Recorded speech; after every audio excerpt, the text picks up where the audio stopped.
তখন তার কি থাকে না? ঈমান থাকে না। তাহলে কোন ঈমানদার যখন কোনো অপরাধ করে তখন তার ঈমান থাকে না। তাই ঈমানের সাথে রোজা রাখতে হবে। তার মানে গুনাহ মুক্ত ঈমান এই রোজা রাখতে হবে। কি হতে হবে? গুনাহ মুক্ত আমার সিয়াম হতে হবে। ভালো করে আমরা শুনি। আমার সিয়াম তখনই আমার ক্ষমা, মানে আমার জন্য ক্ষমার কারণ হবে। আমার সিয়াম তখনই আমার সমস্ত অপরাধগুলোকে ক্ষমা করবেন যখন আমার সিয়াম হবে ঈমান অবস্থায় যথাযথভাবে। ঈমানের ব্যাখ্যা কি? উলামায়ে কেরাম মুহাদ্দিসিনে কেরাম বলেছেন গুনাহ মুক্ত সিয়াম হতে হবে। এখন আমার প্রশ্ন, আমরা কি গুনাহ মুক্ত সিয়াম আদায় করতে পারছি? গুনাহ মুক্ত সিয়াম হতে হবে। একজন সায়েম রোজা রাখছেন, অনর্গল মিথ্যা কথা বলছেন। রোজা আছেন, মিথ্যা কথা বলছেন। একজন রোজাদার রোজা রেখেছেন, মানুষের অনবরত দুর্নাম করছে, যেটাকে আমরা বলি গীবাত। গীবাত মহা অন্যায় অপরাধ। গীবাত কাবিরা গুনাহ, যা মানুষের ভালো আমলগুলো নষ্ট করে দেয়, সামাজিক ভাবে মানুষের মধ্যে ফিতনা ফাসাদ সৃষ্টি করে দেয়। আপনার সামাজিক ব্যাকটেরিয়া হলো গীবাত। মানুষের প্রতি ভালো ধারণার কথা হাদিস কোরআনের দ্বারা পাওয়া যায়। অতএব কেউ যদি কারোর মুখ সম্বন্ধে মন্দ কিছু বলে, এটাই হলো গীবাত। যদি করে তাহলে সেটা গীবাত, আর যদি না করে তাহলে বুহতান। যদি ওই কাজ ওই ব্যক্তি করে থাকে তাহলে তার জন্য সেটাও বলা যাবে না। রাসূলুল্লাহ সাহাবীরা বলেন, রাসূলুল্লাহ মাল গীবাত। গীবাত কি? ওই লোকটা তো সত্যি চুরি করে সারা, তবুও কি তাকে চোর বলা যাবে না? বলে না, তবুও তাকে চোর বলো না, তবুও চোর বলো না। যদি চোর বলো তাহলে এটা হলো গীবাত। আর যদি ওই ব্যক্তি চুরি না করে থাকে, না যদি তাকে চোর বলা হয়, তাহলে এটা হলো বুহতান। বুহতান মানে হলো অপবাদ দেওয়া। সম্মানিত হাজিরিন, দেখেন, আপনারা খেয়াল করেন যে আমরা সায়েম, কিন্তু কত করে প্রতিটা মুহূর্তই মনে হচ্ছে আমরা মানুষের আলোচনা সমালোচনায় ব্যস্ত আছি, মানুষের দুর্নামে ব্যস্ত আছি। তাহলে ঈমানের সাথে কি আমার সিয়ামটা হচ্ছে? একজন দোকানি অনর্গল মিথ্যা কথা বলে তিনি পণ্য বিক্রয় করছেন। আপনারা জানেন রমজান শুরুর আগে যে পণ্যগুলো, স্বাভাবিক নিত্য পণ্যগুলো, চিনি বলেন, আটা বলেন, গম বলেন, চাউল বলেন, দুধ বলেন, আপনার এই দুধের লিটার 70 টাকা অনর্গল সারা বছর গো। এখন আপনি যান দুধ কিনতে 80 টাকা, 90 টাকা, 100 টাকা, যে যা পাচ্ছেন। কেন? তো বলে রোজার মাস। কি কপাল পড়া আমরা মুসলিম! রোজার মাস বলে ওইটা 50 টাকা আসার কথা ছিল, 60 টাকা আসার কথা ছিল, সেইটা না হয়ে উল্টো আমরা ব্যবসায়ীরা পণ্যের দাম বাড়িয়ে দিলাম। এটা প্রতারণা। আল্লাহ রাসূল বলেন, মান গাশশা ফালাইসা মিন্না। যে ব্যক্তি প্রতারণা করে সে আমার উম্মত নয়। ফালাইসা মিন্না আই ফালাইসা মিন মাযহাবিনা, সে আমার তরিকাই নয়, সে আমার উম্মত নয়। সুতরাং একজন সায়েম প্রতারক হতে পারেন না। একজন সায়েম কখনো মিথ্যা কথা বলতে পারেন না। একজন রোজাদার কখনো তিনি মানুষকে ধোঁকা দিতে পারেন না। রাসূল করিম সাল্লাল্লাহু আলাইহি ওয়াসাল্লাম হাদিসে ইরশাদ করছেন যে মান লাম ইয়াদা কাওলা যুর ওয়াল আমালা বিহি ফালাইসা লিল্লাহি হাজা ফি আইয়াদা তাআমাহু ওয়া শারাবা, রাওয়াহুল বুখারী। রাসূল করিম সাল্লাল্লাহু আলাইহি ওয়াসাল্লাম বললেন যে কোন ব্যক্তি যদি সিয়াম পালন করে, আর সিয়াম পালন করার পরেও সে যদি মিথ্যা কথা বলে এবং মিথ্যার উপরে আমল করতে থাকে, মানে এই যে যতগুলো আমি একটু एग्जांपल হিসেবে বললাম আপনাদের কাছে, আপনার হচ্ছে মিথ্যা, প্রতারণা, তারপরে আপনার হচ্ছে চুরি, ডাকাতি, ছিনতাই, গীবত, গান, বাজনা, এগুলো সবই বাতিল, এগুলো সবই মিথ্যা। সম্মানিত হাজিরিন, এই সিয়াম, রোজার মাস, 1 মাস ব্যাপী এই সিয়াম আল্লাহ তাআলা কেন দিয়েছেন? এটা একটা বিজ্ঞান আছে। এই 1 মাস ব্যাপী সিয়াম মুমিন মুত্তাকিরা পালন করবে। সিয়াম মানে তো সাধনা। আল্লাহ রাব্বুল আলামিন এবং রাসূলের প্রদর্শিত পন্থায় তারা চলবে। 1 মাস ব্যাপী তারা যাবতীয় অন্যায় অপকর্ম থেকে দূরে রাখবে নিজেকে। যাবতীয় ভালো, যাবতীয় নেকির সওয়াবের কাজের দিকে তারা ধাবিত হবে, সেগুলো তারা প্র্যাকটিস করবে। এর মাধ্যমে একজন মানুষ পূর্ণ ঈমানদার। আল্লাহ যা বললেন, লাআল্লাকুম তাত্তাকুন, তোমরা প্রকৃত পক্ষে আল্লাহ ভীরু হতে পারবে।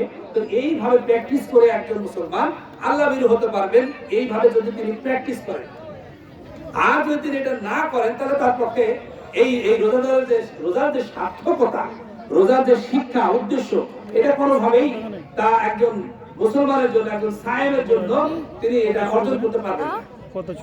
এটা খুব পরিষ্কার ব্যাপার। সম্মানিত হাজিরিন, একজন দুর্নীতিবাজ ব্যক্তি জানবেন যে রোজা অবস্থায় দুর্নীতি করা যায় না। এই যে আমরা কত দুর্নীতির কথা বলি না, দুর্নীতির কথা শুনতে শুনতে এখনকার ছোট ছোট বাচ্চারাও জানে দুর্নীতি কি, কারপ্শন কি। এটা ছোট বাচ্চারা আগে আমরা জানতাম না। আমরা যখন বড় হয়ে কলেজ লেভেলে পড়েছি তখন এই শব্দটা ইংলিশে ভাবে শিখেছি, কারপ্শন, যে দুর্নীতি। আজকে আমরা ছোট ছোট বাচ্চারাও জানি এত দুর্নীতি হয়। কারণ কি? কারণ হলো ঈমান আমাদের ওই অবস্থায় আছে, ভঙ্গুর অবস্থায় রয়েছে, যার জন্য একজন মানুষ দুর্নীতি করে। সিয়াম এসছে যে কোনো মানুষ দুর্নীতি করবে না, সিয়াম শিক্ষা দিচ্ছে। সিয়াম শিক্ষা দিচ্ছে কোনো মানুষ প্রতারণা করবে না। সিয়াম শিক্ষা দিচ্ছে কোনো মানুষ নেশাগ্রস্ত থাকবে না। দেখেন আজকে নেশা সমাজে ভরপুর, নেশায় মানুষ বেপরোয়া। সমাজে যারা একটু মানে সুশীল, যারা একটু সুন্দর, যারা আল্লাহ রসুলকে ভালোবেসে আল্লাহ রসুলের পথে চলতে চান, তারা ভালো জানেন এই নেশার ব্যাপারে তারা কত বিপদ আছে। তাদের পরিবার নিয়ে, তাদের ছেলে মেয়ে নিয়ে তারা কত কষ্ট রয়েছেন। এই সায়েম রোজা অবস্থায়, রোজার পরে ওই রমজান মাসে এই সিয়াম শিখালো যে কোনো ব্যক্তি কোনো হারাম বস্তু, আরে নেশা তো দূরের কথা, হারাম উপায়ে, হারাম অবৈধ উপায়ে কোনো পন্থা অবলম্বন করে তারা রিজিক ভক্ষণ করবে না, তারা স্মোকিং করবে না, ড্রাগ নিবে না।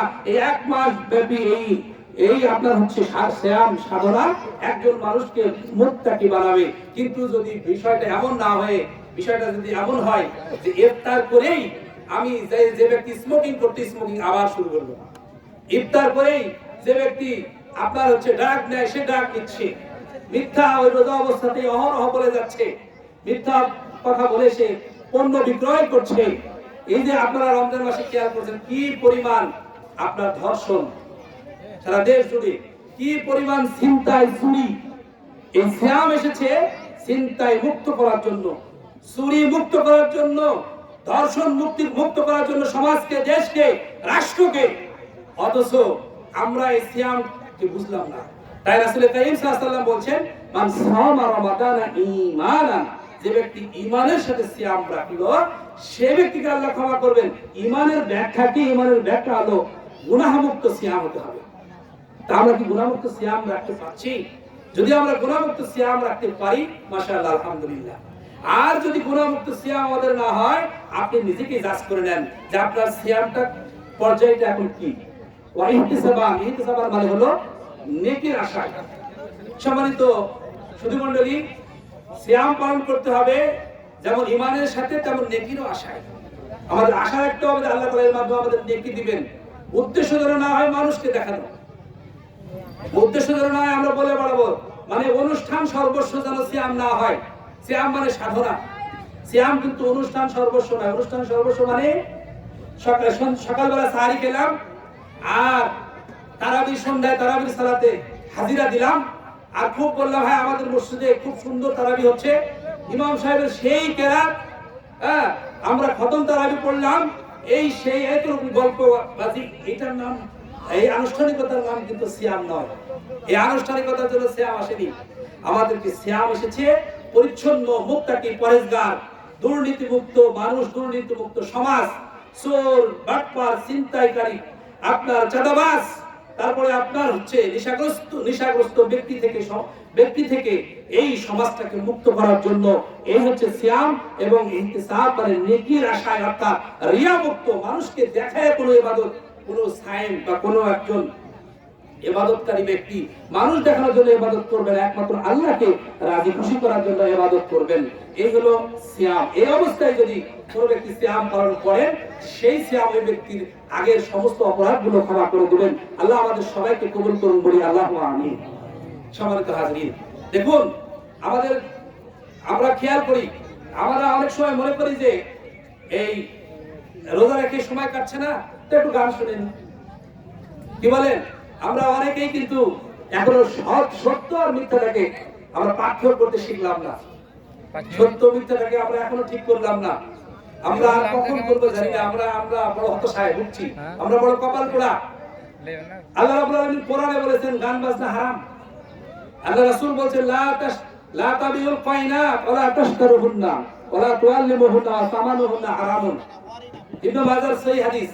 রাসূল কারীম সাল্লাল্লাহু আলাইহি ওয়াসাল্লাম বলেন যে তোমরা নর্তকী কিনো না, বিক্রয় করো না, তোমাদের সন্তানদেরকে তোমরা গান বাজনা শিক্ষা দিও না। আর গান বাজনা শিক্ষা করে যদি কেউ ওই টাকা দিয়ে অর্থ মানে ওই জ্ঞান বুদ্ধি দিয়ে যদি অর্থ উপার্জন করে, এই উপার্জিত অর্থ হারাম হারাম। তাহলে গান বাজনা কি হলো? গান বাজনা হারাম।